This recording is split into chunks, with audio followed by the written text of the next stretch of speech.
IAG stands for Independent Advisory Group, and they're really a body of members of the public who assist the police force on occasions. They act as a critical friend for us when we have perhaps major incidents and the like, or we have controversial issues where we want to get very much a public, bespoke view on things. So it's external view as a critical friend into the force.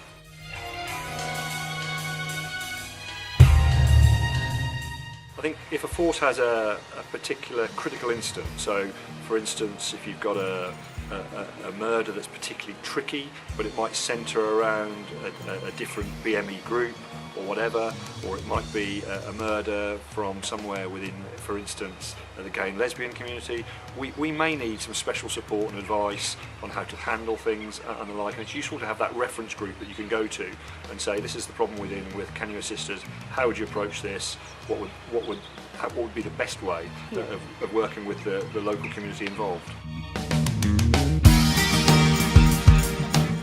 The one thing that's often misunderstood by people on IAGs is that they're sort of seen as community leaders or big wigs within their local church, mosque or politicians. Well, actually nothing could be further from the truth. Sometimes the very best people that we can have on IAGs are those that previously haven't had a voice, that have not previously felt a forum or a structure where they can come along and talk to us. And what we are trying to say is the ability for you to speak on behalf of your community or just from your street or just amongst your friends and family is just as powerful as someone who might be seen as a very big leader in their community.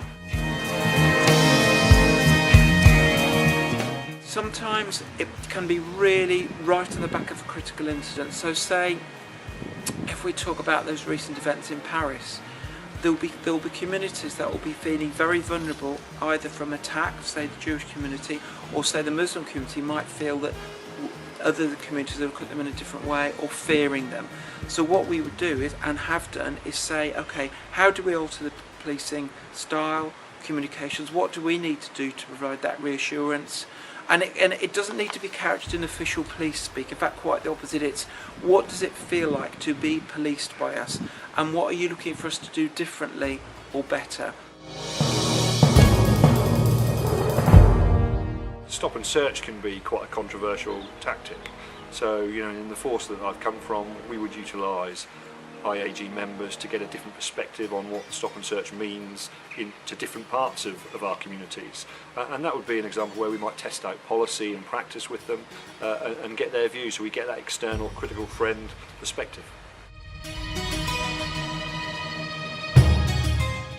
We're asking people that if they think they've got something to offer, to come along and volunteer to be a member of one of our independent advisory groups, and we'd appreciate that support, and I'm sure if they're public-minded, community-spirited, that might be a way of giving something back. You should be involved if you care about how you get protected by the police and the sort of service that we can deliver. If you think that we can do things differently or we can improve, or alternatively if we're doing things really well and we need to know that we need to keep doing those things. Money does feature quite a lot, and I think at the moment because of the cuts, well, you can help us shape what the service might look like, but critically if you're a member of a community, which everybody is, if you bring something to bear from your day-to-day job about how you deliver a good service or a good quality of service through your profession, then you've got something to offer to help us. And what I would say is I think you'll find us very friendly, very welcoming, not threatening, and of course we try and make it informal.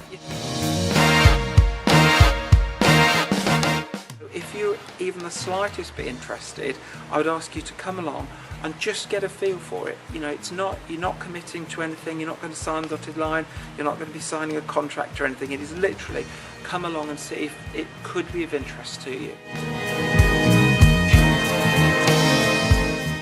The key and the final bit from me, although I'm a police officer talking to potential members of the IAGs, is the independence bit. You don't work for us, you're not beholden to us, I'm not your boss. In fact, quite the other way around. It's a way of holding me to account, not the other way around.